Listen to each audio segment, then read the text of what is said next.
Bismillahirrahmanirrahim. Students, today we are to start chapter 9, General Science 10th class. That is about basic electronics.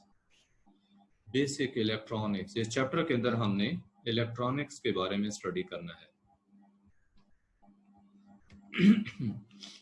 तो बेटा इसमें बताया गया कि लास्ट 50 years में अगर हम देखें, गुज़श्ता जो 50 साल हैं, अगर हम इसमें देखते हैं तो बहुत ज़्यादा चेंजेस आई हैं। रेवोल्यूशनरी चेंजेस, इनकलाबी चेंजेस। इनकलाब क्या होता है? बहुत बड़ी तब्दीली को इनकलाब कहते हैं, रेवोल्यूशन इंग्लिश में। तो रेवोल्यूशनरी चेंजेस आई हैं लास्ट 50 years में। स्पेशली बताया कि प्रोग्रेस जो है वो इसमें इलेक्ट्रॉनिक्स के फील्ड में देखी गई। अब इलेक्ट्रॉनिक्स है क्या? इलेक्ट्रॉनिक्स बेटे ये ब्रांच ऑफ फिजिक्स है जिसमें हम इलेक्ट्रिक करंट का जो कंट्रोल है और बिहेवियर है इसको स्टडी करते हैं। तो बताया कि इलेक्ट्रॉनिक्स के फील्ड में बहुत ज्यादा प्रोग्रेस हुई है। फॉर एग्जांपल कुछ एग्जांपल्स आपको दी गई हैं। फॉर एग्जांपल देखिए, रेडियो सेट जो है, अर्ली रेडियो सेट जो है ये इतना बड़ा था कि दो बंदे आपस में मिलकर एक रेडियो सेट को मुश्किल से मूव कर सकते थे। इतना बड़ा रेडियो सेट था शुरू में कि दो बंदे एक रेडियो सेट को मुश्किल से मूव कर सकते थे। इसके अलावा लोग यूज करते थे ग्रामोफोन्स को। ग्रामोफोन्स जो हैं बहुत बड़े ग्रामोफोन्स होते थे। ये बड़े साउंड रिकॉर्डिंग सिस्टम होता है जिसके जरिए जो है साउंड को रिकॉर्ड भी किया जा सकता है, फिर उसको रिप्रोड्यूस भी किया जा सकता है, ग्रामोफोन्स। इससे पहले इवन फोनोग्राफ था। फोनोग्राफ और ग्रामोफोन में फर्क यह है, फोनोग्राफ में स्पिनिंग सिलेंडर यूज होता है और ग्रामोफोन के अंदर बेटे स्पिनिंग डिस्क होती है। यानी जो फोनोग्राफ में सिलेंडर था उसको रिप्लेस कर दिया गया ग्रामोफोन के अंदर। इसमें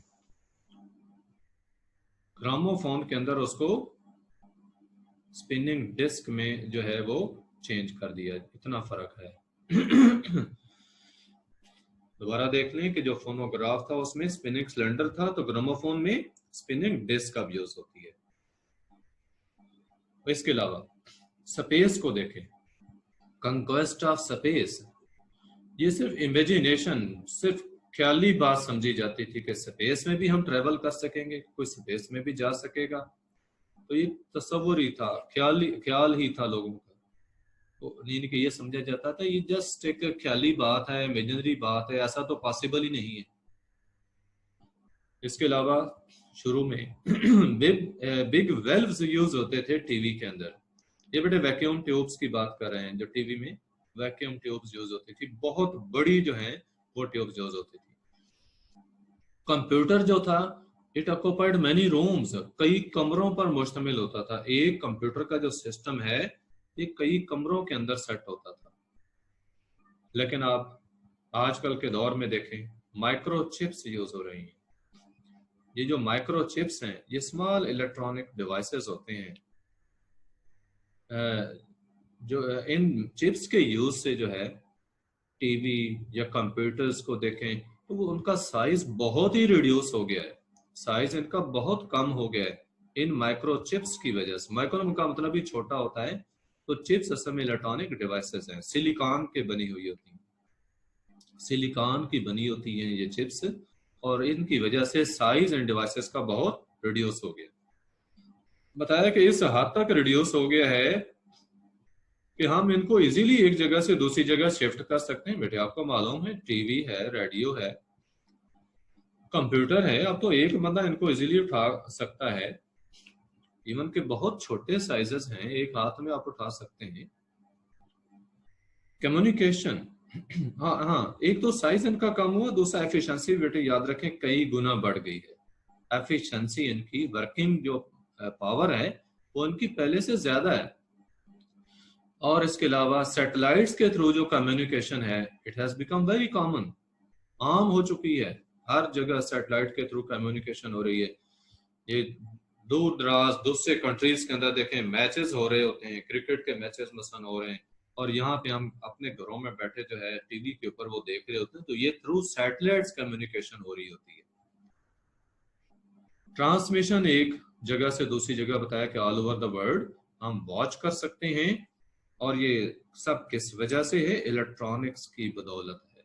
ये सब इलेक्ट्रॉनिक्स की बदौलत है। ये जितने हम डिवाइसेस को स्टडी कर रहे हैं ये सारे इलेक्ट्रॉनिक्स की पैदावार है। इलेक्ट्रॉनिक्स से ये डिफाइन किया कि it's the knowledge of behaviour and control of electric current. Electronics में के अंदर बताया कि इलेक्ट्रिक करंट यूज होता है to convert information into signals. Information को सिग्नल्स में कन्वर्ट करने के लिए हम करंट को यूज करते हैं। और ये जो सिग्नल्स होते हैं ये कौन से हो सकते हैं? ये बेटे साउंड के सिग्नल्स हों, कोई पिक्चर्स हों, नंबर्स हों, या कोई भी इंफॉर्मेशन हो तो उसको हम सिग्नल्स में कन्वर्ट कर देते हैं, और सिग्नल्स में कन्वर्ट करने के बाद एक जगह से दूसरी जगह उनको ट्रांसफर कर लेते हैं, और दूसरी जगह उनको रिसीव करके दोबारा अगर साउंड सिग्नल थे तो साउंड में उनको रिप्रोड्यूस कर देते हैं, और पिक्चर्स के सिग्नल थे तो पिक्चर बन रही होती है, डिस्प्ले हो रही होती है, अगर नंबर्स हैं तो वो देख रहे हैं, कोई इंफॉर्मेशन है तो वो हम ले रहे होते हैं। अब नेक्स्ट है सेमीकंडक्टर्स। सिलिकॉन, जिसका आपको बताया कि ये चिप्स सिलिकॉन की बनी होती हैं, ये सिलिकॉन सेमीकंडक्टर है। तो बताया कि इलेक्ट्रॉनिक डिवाइसेस जो हैं वो इलेक्ट्रिक करंट को कंट्रोल करके यूज करते हैं। ये जो इलेक्ट्रॉनिक डिवाइसेस हम यूज करते हैं इनमें इलेक्ट्रिक करंट को कंट्रोल्ड वे में यूज किया जाता है।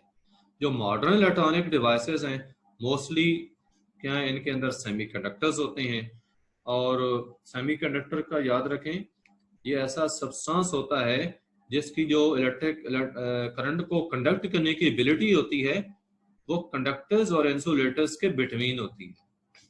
कंडक्टर्स और इंसुलेटर के इन बिटवीन होती है, यानी कंडक्टर्स की तरह इलेक्ट्रिसिटी फ्रीली इनमें से कंडक्ट भी नहीं होती, और इंसुलेटर की तरह ऐसे भी नहीं है कि पास ही हो सके। तो इन बिटवीन, इन दोनों के इन बिटवीन लाई करती है इनकी कंडक्टिविटी। इलेक्ट्रॉनिक डिवाइसेस का बताया कि मेजर फंक्शन जो है वो क्या, इलेक्ट्रिक सिग्नल्स को जो वीक होते हैं उनको एम्पलीफाई करना। एम्पलीफाई मीन उनको स्ट्रॉन्ग कर देना, स्ट्रेंथ दे देना। तो ये नेक्स्ट आपको बताया गया है कि सेमीकंडक्टर क्या चीज है, कि वो सब्सटेंस जिसकी जो इलेक्ट्रिक करंट को कंडक्ट करने की एबिलिटी है वो कंडक्टर्स और इंसुलेटर्स के इन बिटवीन लाई करती है। आगे इनकी एग्जांपल्स दे रहे हैं, सिलिकॉन और जर्मेनियम, ये दो कॉमन सेमीकंडक्टर्स हैं, और ये चौथा ग्रुप जो पीरियोडिक टेबल का है। पीरियोडिक टेबल में जितने एलिमेंट्स डिस्कवर हुए हैं उन सबको साइंटिस्ट ने एक टेबल की सूरत में अरेंज किया है ताकि उनकी प्रॉपर्टीज को स्टडी किया जा सके। तो ये कहलाता है periodic table. Pure silicon crystal ये आपको यहाँ पे शो किया गया है।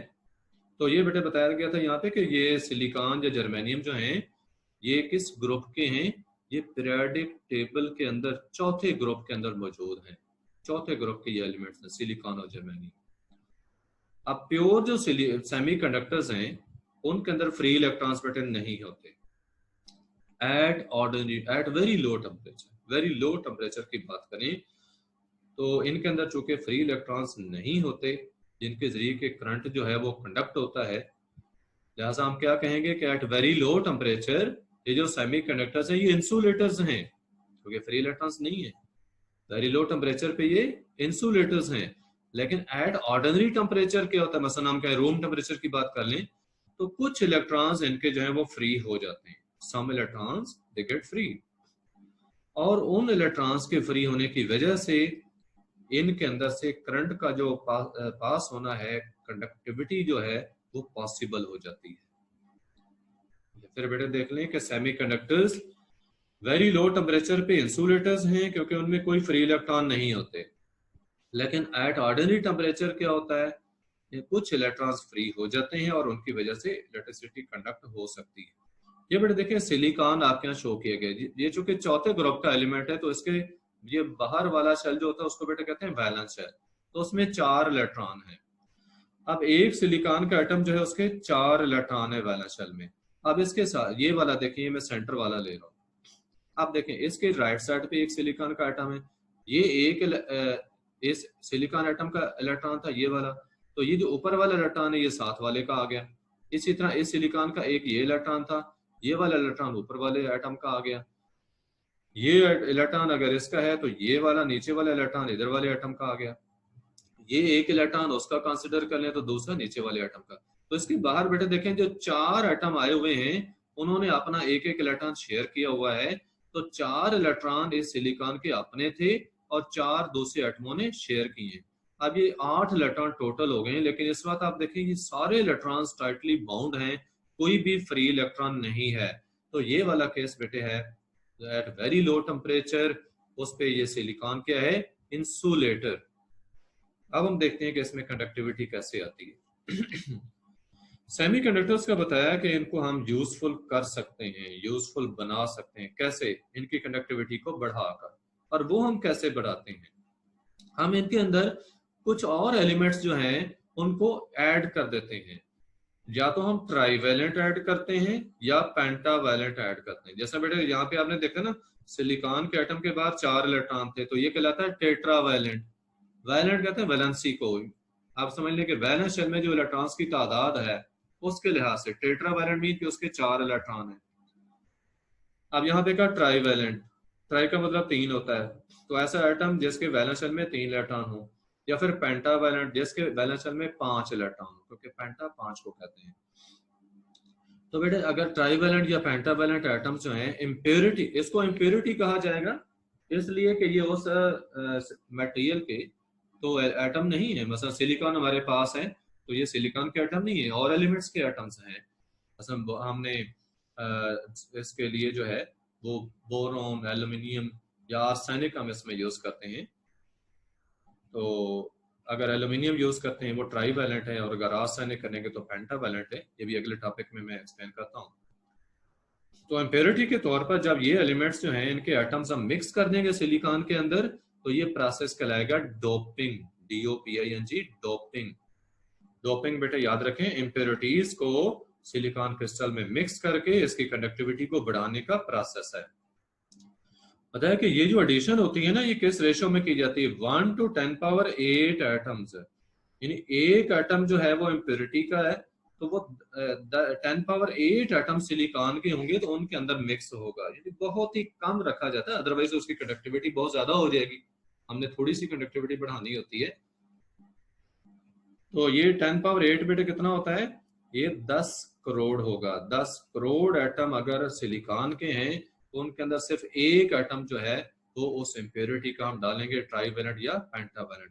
जैसे बेटे यहाँ पे देखें, ये इम्प्योरिटी एटम आर्सेनिक यूज किया, AS, ये AS का एटम यूज किया हुआ है। अब आर्सेनिक है पेंटावैलेंट, तो इसके वैलेंस शेल में 5 इलेक्ट्रॉन होते हैं। अब 5 में से यहाँ सिलिकॉन का आपने देखा था ना कि 4 इलेक्ट्रॉन वैलेंस शेल में शेयर हो रहे थे। अब आर्सेनिक के तो 5 हैं, तो जब उसको मिक्स करेंगे तो 5 में से 4 इलेक्ट्रॉन सिलिकॉन के 4 इलेक्ट्रॉन्स के साथ शेयर होंगे, और जो 5वां इलेक्ट्रॉन इस आर्सेनिक का होगा वो फ्री हो जाएगा। ये बेटा देखें यहाँ पे ये शो किया फ्री इलेक्ट्रॉन, इधर लेबल भी किया इसको। अब ये इलेक्ट्रॉन जो कि फ्रीली मूव कर सकता है, इसकी वजह से आप सिलिकॉन का क्रिस्टल जो है उसमें कंडक्टिविटी आ जाएगी। वो कुछ ना कुछ कंडक्टर हो जाएगा। ये बेटा डोपिंग का प्रोसेस था। अब नेक्स्ट आपको बताया जा रहा है N टाइप सेमीकंडक्टर और P टाइप सेमीकंडक्टर। ये डोपिंग दो तरह से आपको बताया गया था ना, ट्राईवैलेंट की हम डोपिंग करेंगे या पेंटावैलेंट की करेंगे। अगर बेटे हम पेंटावैलेंट एलिमेंट जो है उसकी डोपिंग करते हैं, जैसे आर्सेनिक को किया है, ये ऊपर वाले ये इस डायग्राम के अंदर देखिए आर्सेनिक पेंटावैलेंट है जिसकी डोपिंग की है। इसी की एक्सप्लेनेशन नीचे बता रहे हैं। अगर हम पेंटावैलेंट एटम जो है उसको मिक्स कर देते हैं सिलिकॉन क्रिस्टल के अंदर, तो इस प्रोसेस की वजह से number of free electrons in the semiconductor increase हो जाएगा। आपने देखा यही इलेक्ट्रॉन फ्री इलेक्ट्रॉन पैदा हो गया था ना, तो एक एटम से बेटे एक इलेक्ट्रॉन जो है वो प्रोड्यूस होगा। जितने एटम हम ऐड करते जाएंगे उतने फ्री इलेक्ट्रॉन्स इंक्रीज होते जाएंगे। बताया कि सच अ मटेरियल जो है इसको हम N टाइप सेमीकंडक्टर्स कहते हैं। N याद रखें, इलेक्ट्रॉन के ऊपर चूंकि नेगेटिव चार्ज होता है, नेगेटिव N से स्टार्ट होता है, वहां से आप N टाइप इसको याद रखें। ये N टाइप सेमीकंडक्टर बनेगा जब पेंटावैलेंट एटम जैसे आर्सेनिक जो है उसको हम सिलिकॉन क्रिस्टल में मिक्स करेंगे। अब मोस्ट ऑफ द करंट जो एन टाइप सेमीकंडक्टर्स के अंदर होता है ये बेटे फ्री इलेक्ट्रॉन्स की वजह से होता है, क्योंकि ये इलेक्ट्रॉन है जिसमें प्रोड्यूस हुए हैं। फिर देख लें ये यहाँ पे फ्री इलेक्ट्रॉन शो किया आपको आर्सेनिक की डोपिंग से। दूसरी कैटेगरी बेटे है पी टाइप सेमीकंडक्टर्स की। अगर हम ट्राईवैलेंट इंप्योरिटी जैसे एल्यूमिनियम है, ये तीसरे ग्रुप का एलिमेंट है, इसके वैलेंस शेल में 3 इलेक्ट्रॉन होते हैं। ये जो आर्सेनिक हमने यूज किया ये 5वें ग्रुप का एलिमेंट है, इसमें 5 इलेक्ट्रॉन थे वैलेंस शेल में। तो 5 में से बेटे 4 यूज हो गए थे, क्योंकि सिलिकॉन के तो 4 होते हैं ना, वो 4 के साथ ही शेयरिंग कर सकती है, और जो 5वां इलेक्ट्रॉन है वो फ्री हो गया था। अब यहाँ पे बेटे देखें सिलिकॉन ये एल्यूमिनियम तीसरे ग्रुप का एलिमेंट है, इसके वैलेंस शेल में है 3 इलेक्ट्रॉन।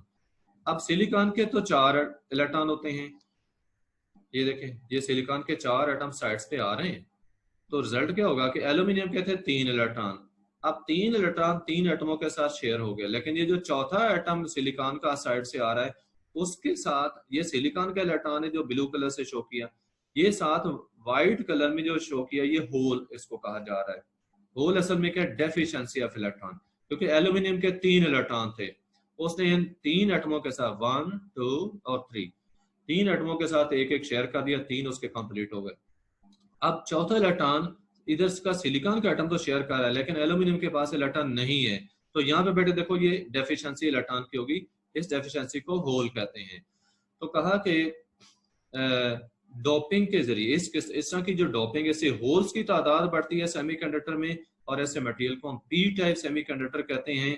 और करंट का फ्लो जो है पी टाइप सेमीकंडक्टर में मोस्टली किस वजह से है, ड्यू टू होल्स। ये बेटे आप यहाँ डायग्राम में देखें कि करंट कैसे फ्लो करेगा।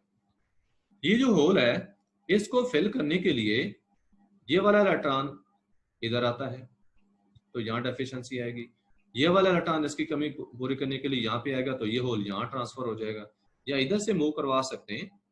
ये बेटे देखिए ये देखिए ये सर्कल में जो बना रहा हूँ, ये सर्कल असल में एक ऑर्बिट है, एल्यूमिनियम के बाहर ये पूरा ऑर्बिट है। इस ऑर्बिट के अंदर बेटे इलेक्ट्रॉन्स मूव कर सकते हैं। अब ये वाला इलेक्ट्रॉन देखें, ये वाला इलेक्ट्रॉन इस डेफिशिएंसी को फिल करने के लिए इधर से जब यहाँ पे आता है तो ये होल तो फिल हो जाएगा, लेकिन यहाँ पे होल पैदा हो जाएगा। फिर उसको फिल करने के लिए कोई भी नेबरिंग मसला ये वाला इलेक्ट्रॉन इधर जा सकता है। तो बेटे ये ऑर्बिट्स के अंदर इलेक्ट्रॉन्स मूव कर रहे हैं होल्स को फिल करने के लिए। तो चूंकि इलेक्ट्रॉन मूव कर रहे हैं, इलेक्ट्रॉन्स की मोशन की वजह से करंट जो है वो कंडक्ट होगा। अब फर्क आप देख लें कि एन टाइप सेमीकंडक्टर्स में तो इलेक्ट्रॉन्स क्रिस्टल के अंदर फ्रीली मूव करते हैं, through out the crystal move करते हैं, जबकि यहाँ पे क्या हो रहा है, ये इलेक्ट्रॉन्स की मूवमेंट होल्स की तरफ हो रही है और सिर्फ ऑर्बिट्स के अंदर ही होती है, ये ऑर्बिट से बाहर नहीं निकलते। ये थोड़ी सी मैंने आपको एक्स्ट्रा इसका डिटेल बता दी, आपके यहाँ इसकी डिटेल नहीं है। आपने just an type P type semiconductors का याद रखना है कि वो बने कैसे हैं। एन टाइप पेंटावैलेंट एलिमेंट की डोपिंग से बना, और पी टाइप जो है वो ट्राईवैलेंट की डोपिंग से बना। नेक्स्ट अब सेमीकंडक्टर डायोड। अगर बेटे सिलिकॉन क्रिस्टल की हम डोपिंग ऐसे करते हैं, डोपिंग तो आपने देख लिया ना कि इम्प्योरिटी एटम्स की जो मिक्सिंग है उसको हम डोपिंग कहते हैं। अगर हम डोपिंग ऐसे करते हैं कि सिलिकॉन क्रिस्टल की एक साइड जो है उधर हम ट्राईवैलेंट एटम की मिक्सिंग कर दें तो वो पी टाइप बन जाएगा, और जो दूसरी साइड है उधर हम पेंटावैलेंट एटम जो है उसकी इम्प्योरिटी मिक्स कर दें तो वो एन टाइप बन जाएगा। जिधर ट्राईवैलेंट किया वो पी टाइप बन गया, और दूसरी साइड पे जिधर पेंटावैलेंट की हमने डोपिंग की या मिक्सिंग की है वो एन टाइप सेमीकंडक्टर बन गया। अब दोनों का ये जो सेंटर होगा, बाउंड्री होगी, ये जंक्शन होगा, ये बेटा कहलाता है पी एन जंक्शन, इसको पी एन जंक्शन कहते हैं। और ये पूरा डायोड जो है, डाई का मतलब दो होता है, इसके चूंकि दो टर्मिनल बन गए, एक पी एंड बन गया, दूसरा एन जो है वो रीजन बन गया है, तो टू रीजन्स की वजह से इसको डायोड कहते हैं। और इसका जो सेंटर जंक्शन ये कहलाता है पी एन जंक्शन डायोड, या इस पूरे को हम सेमीकंडक्टर डायोड भी कहते हैं। ये बेटा इसका सिंबल है। अब सिंबल याद रखें, ये एरो है एक तरह से, ठीक है, एक एरो शो करना है पी रीजन के लिए, और एन रीजन को कैसे शो करना है, वर्टिकल लाइन, ये थिन सी लाइन, बारीक सी लाइन है जो वर्टिकल होगी, ये एन रीजन को शो करेगी। तो ये कैथोड होगा एन रीजन जो है, और पी रीजन जो है ये एनोड होगा। अब ये एनोड और कैथोड को याद रखें बेटे। और कन्वेंशनल करंट हमने पहले जो डिस्कस किया था, कन्वेंशनल करंट की डायरेक्शन ही है बेटे एक्चुअली ये जो शो की हुई है, ये जो एरो है ना, ये करंट की डायरेक्शन को शो कर रहा है कि इस डायरेक्शन में करंट फ्लो कर सकता है। कन्वेंशनल करंट की डायरेक्शन है और बताया कि इस डायरेक्शन में करंट फ्लो कर सकता है। ये बेटे था सेमीकंडक्टर डायोड और ये उसका सिंबल है। अकेला सिंबल शॉर्ट क्वेश्चन के तौर पे आ जाता है, 2 नंबर का शॉर्ट क्वेश्चन के सिंबल डायोड का ड्रा करें तो सिर्फ ये वाला एक सिंबल ड्रा करना होगा इसमें, सिंबल डायोड, सेमीकंडक्टर डायोड का, या पीएन जंक्शन डायोड भी इसी को कहते हैं। अब बेटे इसी डायोड का ये आगे यूज आ रहा है, फॉरवर्ड बायस्ड और रिवर्स बायस्ड डायोड। अगर बेटे आपने डायोड को सर्किट के अंदर ऐसे लगाया है कि इसका जो पी रीजन है आपने उसको बैटरी के पॉजिटिव टर्मिनल से मिला दिया है। पी रीजन को डायोड का एनोड कहते हैं और ये बैटरी का जो पॉजिटिव टर्मिनल है ये बैटरी का एनोड है। इस ये बैटरी का नेगेटिव टर्मिनल उसका कैथोड है और एन रीजन डायोड का कैथोड है। तो अगर बेटे हम ऐसे करते हैं कि डायोड के एनोड को बैटरी के एनोड से मिला दें और डायोड के कैथोड को बैटरी के कैथोड से मिला दें तो इस केस में ये कहलाएगा फॉरवर्ड बायस्ड डायोड। इसको क्या कहते हैं? Forward biased diode. और इस सूरत में करंट फ्लो करेगा, करंट जो है वो डायोड के अंदर से पास होगा क्योंकि डायोड में करंट की डायरेक्शन ये थी ना और इसी डायरेक्शन में जो है इसमें चार्जेस मूव कर रहे हैं, जैसे ये चार्जेस अब पास हो सकते हैं, डायोड में से पास हो सकते हैं, लिहाजा करंट जो है it will start flowing through the diode. और ये पी टाइप जो है पी टाइप से एन टाइप की तरफ जाएगा, यानी पी रीजन से एन रीजन की तरफ जाएगा जंक्शन के अंदर से। तो ये वाला जो डायोड है जिसमें कि करंट फ्लो कर रहा है तो ये बेटे कहलाता है फॉरवर्ड बायस डायोड। और रिवर्स बायस में देखें, अगर आपने डायोड का एनोड जो है उसको बैटरी के कैथोड से मिला दिया है और डायोड का जो एनोड सॉरी कैथोड है उसको बैटरी के एनोड से मिला दिया है। जब देखिए पी रीजन क्या था, ये डायोड का एनोड था, आपने डायोड के एनोड को बैटरी के कैथोड से मिला दिया और ये एन रीजन डायोड का कैथोड था, आपने डायोड के कैथोड को बैटरी के एनोड से मिला दिया। तो यहाँ बेटा रेजिस्टेंस इसकी बहुत ज्यादा हो जाती है, इसका ये पोटेंशियल बैरियर कहलाता है, इसके अंदर जो करंट के फ्लो में रुकावट होती है तो ये रुकावट बहुत ज्यादा होगी, बहुत ज्यादा रेजिस्टेंस होगी और करंट फ्लो नहीं कर सकेगा। क्योंकि बेटा देखिए करंट तो इधर फ्लो करना था, अब बैटरी जो है करंट इस साइड पे मूव कर रही, पुश कर रही है चार्जेस को, तो वो फ्लो नहीं कर सकेंगे। इस केस में करंट का फ्लो डायोड के अंदर तकरीबन जीरो हो जाता है, एट ऑर्डिनरी पोटेंशियल जीरो हो जाएगा। तो ये कहलाता है reverse biased diode, forward bias और रिवर्स बायस डायोड। नेक्स्ट इनका आ रहा है यूज, सेमीकंडक्टर डायोड का यूज क्या है? कई यूजेस हैं सेमीकंडक्टर डायोड्स के। पहला रेक्टिफायर का बताया गया, जो इलेक्ट्रिसिटी सप्लाई बेटे कंज्यूमर्स को होती है वो एसी की फॉर्म में होती है, यानी अल्टरनेटिंग करंट। अल्टरनेटिव करंट वो होता है जो डायरेक्शन बार बार चेंज करता है, हम पहले इसको डिस्कस कर चुके हैं पिछले चैप्टर में।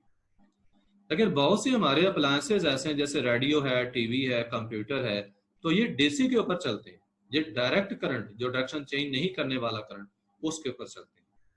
इसलिए जो एसी होता है उसको हम डीसी में कन्वर्ट करते हैं टू रन सच अप्लायंसेस। ठीक है, ऐसे अप्लायंसेस को चलाने के लिए हम क्या करते हैं, हम एसी करंट को पहले डीसी में कन्वर्ट करते हैं। और ये जो प्रोसेस है अल्टरनेटिव करंट को डायरेक्ट करंट में कन्वर्ट करने का, ये प्रोसेस बेटे कहलाता है रेक्टिफिकेशन। इसकी डेफिनेशन भी यही बनेगी रेक्टिफिकेशन की।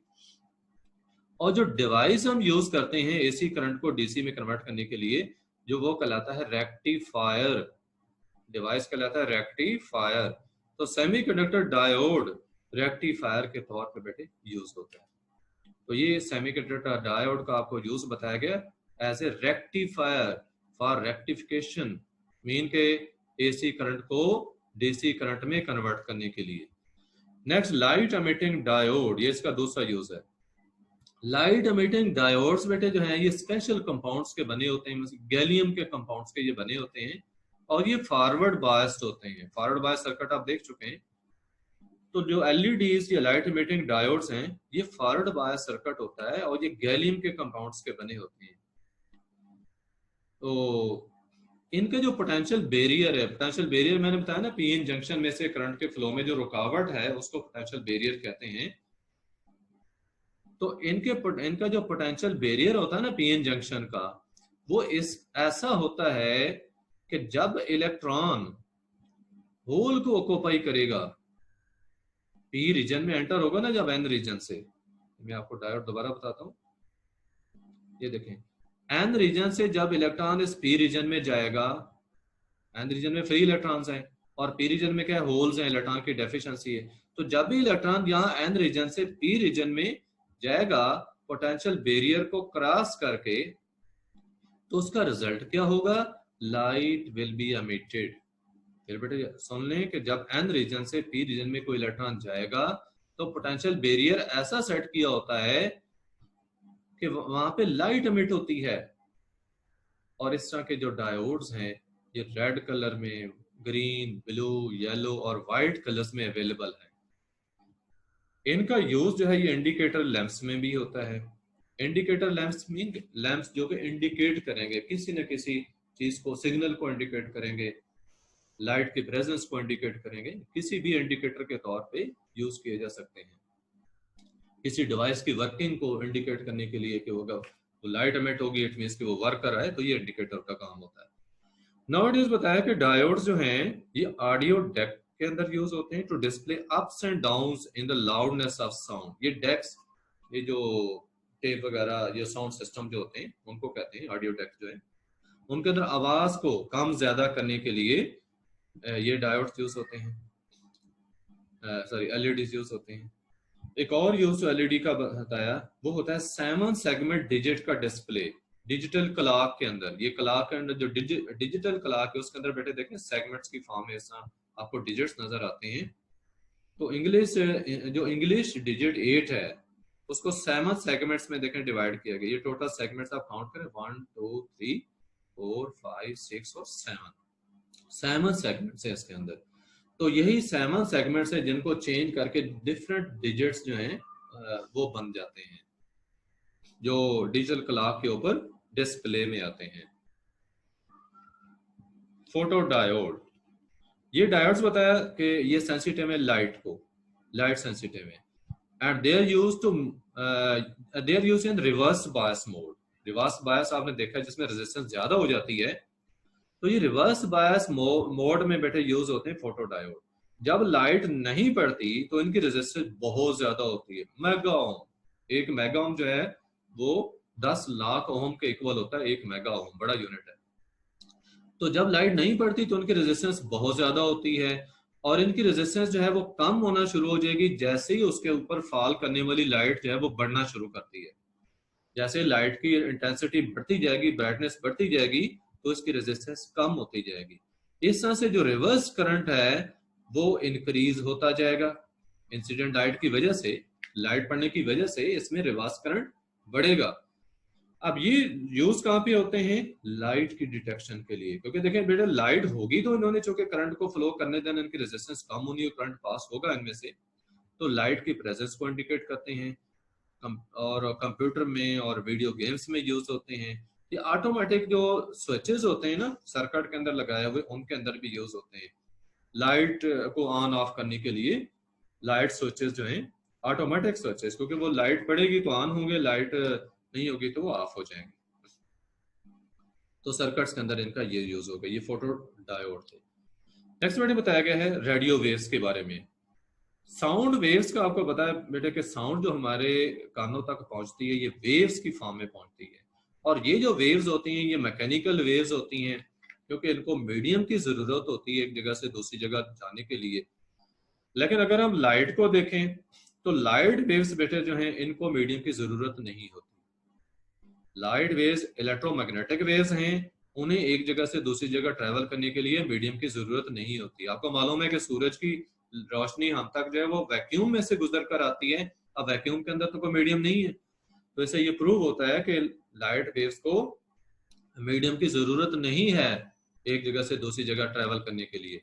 और मीडियम बेटा याद रखे क्या होता है, कोई भी ऐसा जरिया जिसके जरिए कि लाइट जो है वो ट्रेवल करे या वेव्स जो है वो ट्रेवल करें, जैसे वाटर है, एयर है, या कोई भी ऑब्जेक्ट है, तो ये मीडियम कहलाता है, सोर्स के तौर पे यूज होना। तो लाइट वेव्स जो है वैक्यूम में से भी पास हो जाती हैं क्योंकि इनको तो मीडियम की जरूरत नहीं है। तो ऐसी वेव्स का नाम बताया बेटे electromagnetic waves. Heat waves, light waves या एक्स रेज जो है ये सारी इलेक्ट्रोमैग्नेटिक वेव्स हैं। और ये इनमें डिफरेंस क्या होता है बेटे, फ्रीक्वेंसी का डिफरेंस होता है, इनकी फ्रीक्वेंसी डिफरेंट होती है। रेडियो वेव्स भी इलेक्ट्रोमैग्नेटिक वेव्स हैं और इनकी जो फ्रिक्वेंसी है 10 हर्ट्ज से लेकर 10 पावर 8 हर्ट्ज तक होती है। हर्ट्ज HERTZ हर्ट्ज के नाम से है, ये साइंटिस्ट के नेम पे HZ से इंडिकेट करना है आपने। हर्ट्ज फ्रिक्वेंसी का यूनिट है। तो 10 हर्ट्ज से लेकर 10 की पावर 8 हर्ट्ज तक इसकी इनकी फ्रिक्वेंसी होती है रेडियो वेव्स की। और इनकी स्पीड जो है ये लाइट की स्पीड ही होती है, यानी जो कि कितनी है 3 × 10⁸ मीटर पर सेकेंड। रेडियो वेव्स बताया कि ये कैरियर वेव्स भी कहलाती हैं क्योंकि ये ऑडियो सिग्नल्स को और टीवी ट्रांसमिशंस को एक जगह से दूसरी जगह कैरी करती हैं। ठीक है, ऑडियो सिग्नल्स हो या टीवी ट्रांसमिशंस हैं तो उनको एक जगह से दूसरी जगह कैरी करती हैं इसलिए इनको कैरियर वेव्स भी कहते हैं। यहाँ पे कैरियर वेव्स के तौर पर इनका इस्तेमाल बताया गया। रेडियो सिस्टम, ये हमारा लास्ट टॉपिक होगा। साउंड वेव्स बताया कि ट्रैवल नहीं कर सकती, लॉन्ग डिस्टेंस तक ट्रैवल नहीं कर सकती। दूसरी बात कि उनकी स्पीड भी बड़ी स्लो होती है, 340 मीटर पर सेकंड स्पीड होती है इनकी। अब साउंड वेव्स को अगर लॉन्ग डिस्टेंस तक हम पहुंचाना चाहते हैं तो हम क्या करते हैं, हम बेटे रेडियो वेव्स यूज करते हैं और इस पर्पस के लिए रेडियो स्टेशन बनाए गए होते हैं। रेडियो स्टेशन पे क्या होता है कि माइक्रोफोन जो हमारा है वो हमारी साउंड को इलेक्ट्रिकल सिग्नल में कन्वर्ट कर देता है। ठीक है, साउंड को इलेक्ट्रिकल सिग्नल्स में कन्वर्ट कर दिया गया। ये देखें, ये साउंड वेव्स इलेक्ट्रिकल सिग्नल की फॉर्म में। अब ये जो सिग्नल्स होते हैं, इलेक्ट्रिक सर्किट हमारा जो है वो रेडियो वेव्स भी प्रोड्यूस करेगा पर्टिकुलर फ्रिक्वेंसी की। ये बेटे देखें, ये रेडियो वेव्स बन गई जो कैरियर वेव्स हैं और ये साउंड वेव्स जो इलेक्ट्रिकल सिग्नल्स की सूरत में प्रोड्यूस होगी। Now they are mixed with each other. Carrier waves को हम साउंड सिग्नल्स के साथ मिक्स कर देंगे। देखें, प्लस की साइन डाली के इन दोनों को मिक्स किया जा रहा है तो ये वेव्स कह रही मॉड्यूलेटेड वेव्स। मॉड्यूलेटेड वेव्स, आपने FM AM पढ़ा हो तो FM क्या होता है, फ्रीक्वेंसी मॉड्यूलेशन। FM रेडियो के अंदर जो बोला जाता है फ्रीक्वेंसी मॉड्यूलेशन। तो ये मिक्सिंग होती है कैरियर वेव्स के साथ सिग्नल्स की। और जो AM होता है वो एम्पलीट्यूड मॉड्यूलेशन होती है। तो ये जो कैरियर वेव्स हैं इनको बेटे ट्रांसमिट कर देंगे all around using transmitter antenna. जो रेडियो स्टेशन पे ट्रांसमिटिंग एंटेना होता है उसके जरिए इनको हवा में हर तरफ जो है वो ट्रांसमिट कर दिया जाता है, स्प्रेड कर दिया जाता है। अब ये हर वक्त हवा में मौजूद होती हैं। कैरियर वेव्स बताया कि 30 किलो हर्ट्ज तक जो है इतनी फ्रिक्वेंसी की यानी कि यूज होती है रेडियो ट्रांसमिशन के लिए।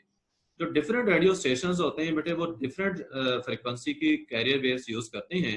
हमारा जो रेडियो सेट है उसमें रिसीवर होता है और जब हम उसकी ट्यूनिंग करते हैं तो हम कोई भी डिजायर्ड फ्रिक्वेंसी को सिलेक्ट कर सकते हैं और सिलेक्ट करने के बाद क्या होगा कि हम उसको सुन सकेंगे।